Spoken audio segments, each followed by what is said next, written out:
So this is my presentation about transgender and their physical health by me, because I made this. So first, I'm going to talk about who I am and why I can talk about this social problem. So I am a transgender male who who wears binders, and I cut my hair short, and I force my voice to be deepened when I talk because it helps me feel like I'm passing more as a transgender male. So there are myths and lies about being transgender, which takes a mental toll on people because their physical bodies can't change sometimes. So many people believe that being transgender means that you have to take hormones, which you don't have to take any hormones or have any surgeries to identify as transgender.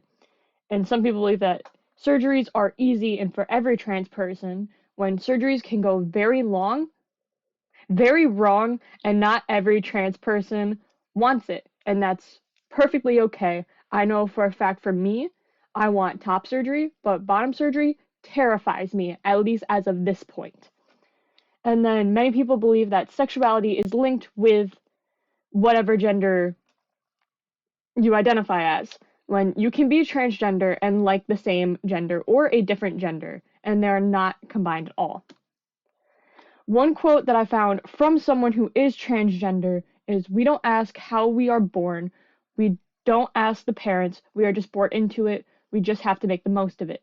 For me, how I read this is, people that are transgender, we don't ask for this. If anything, it does us more worse than good because we can't be what we feel like we are. And we don't ask our parents, why was I a guy or a girl? Because there's really no answer to that. So we just have to do what we need to do in order to feel safe and comfortable within our own bodies. So everybody transitions differently. Some transgender men, before wearing men's clothing, like for my senior prom, I wore a tux instead of a dress, which is what most people in my family wanted me to wear, but wearing a tux made me feel more comfortable. While others are still comfortable in women's clothing, for others, wearing those genderized clothing can affect us physically and mentally. So now, why is being trans a social problem in general? So, a social problem is something considered bad because of bad people. Transgender people are considered mentally ill and in need of therapy for most, if not all, boomers and Gen X. A lot of people in Gen X, they are now getting more comfortable. My parents are in Gen X. My dad is still very worried about it, and my mom is actively trying to accept. And then in certain states, doctors are able to turn away people for being transgender, for being non-binary, for being gay. And sadly, in society, being transgender is not normal, which we're actively trying to change. So why is this all even happening? Okay.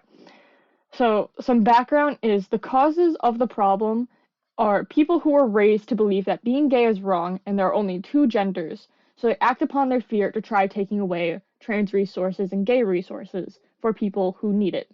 And people impacted by this is anyone who is transgender, non-binary, or non-gender conforming, because of the hatred of those people. Even people that are questioning their gender identity are also impacted, because if their parents are in Gen X and they're not the ones that are actively trying to change, if they tell their parents, "I'm questioning my gender or my sexuality," the chances are they can get thrown out of the house.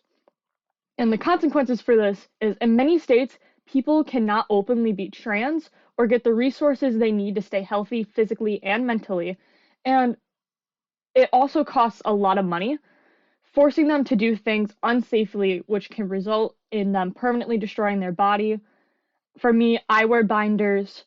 Binders, if you're not doing it correctly or you're making your own homemade binder by like layering a bunch of sports bras on top of each other, it gives you a high risk of getting breast cancer. So, and now the solution policies, the causes is many people don't have access to safe transitioning and can get severely hurt, Like with binders, some people don't have the money or the resources to go out and order a binder. So they just wear lots of sports bras or they use ace tape, which can really damage their chest. And the solutions that we can make for these is that more doctors need to be aware of these risks, and the government needs to stop controlling the medical field, and not just with trans people, but also abortions, and that's a whole nother topic.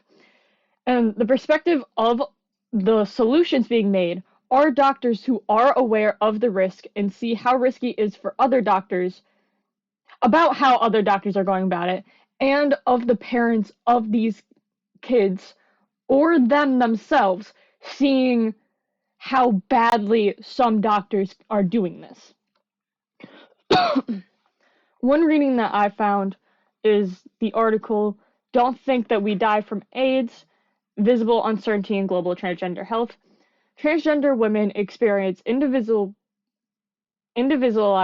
uncertainty navigating healthcare and surgeries without acceptable medical advice or clear protocols, often encountering risks and responsibilities without institutional support. So many women who are transgender are having problems trying to figure out where they can go for a surgery, where they can go to get hormones. And they don't know where to go, so they go to like the first thing that they see. And the chances are that not working, since they don't have all of these other places they can go to and compare, they don't really know what they're getting into. And now for the summary and the references. So this is a social problem. Social problems as a pathology in our notes is a medical mode perspective. Being transgender and getting surgery or taking hormones is in the medical field. Being in the medical mode perspective, many are against transgender people believe that a 14-year-old should not be allowed to take hormones, when a 14-year-old woman, Chloe, lives to disprove all of that. She was never so sure in her life to transition, and she lucked out with her parents giving her support mentally and financially, and helped her find doctors and therapists to help her through this. When others don't have that support, their parents will throw them out, or they just don't have the money for it, so they do other methods of trying to transition, which can severely injure them or potentially kill them, or even live in a place that will not protect us, like different states, like with Florida, with the Don't Say Gay bill, and Russia being severely a homophobic country itself. In our notes, we talked about public and privacy sphere ideology used to justify gender discrimination and discrimination based in a sexual orientation. This also applies with people being transgender, because a lot of people that are transgender, they originally liked one gender when they transition. Now they're liking the same gender most of the time.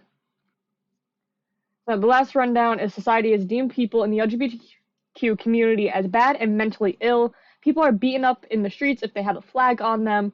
And some people, again, they will get kicked out of their houses or disowned from their family. Most transgender people are not able to get hormone medication or surgeries.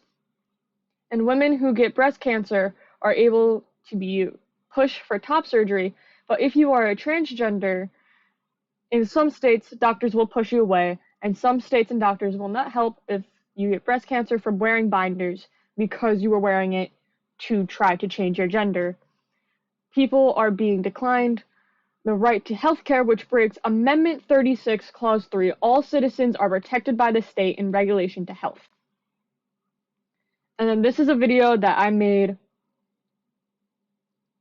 maybe 2 years ago, which can show how being trans can affect you mentally about your physical body.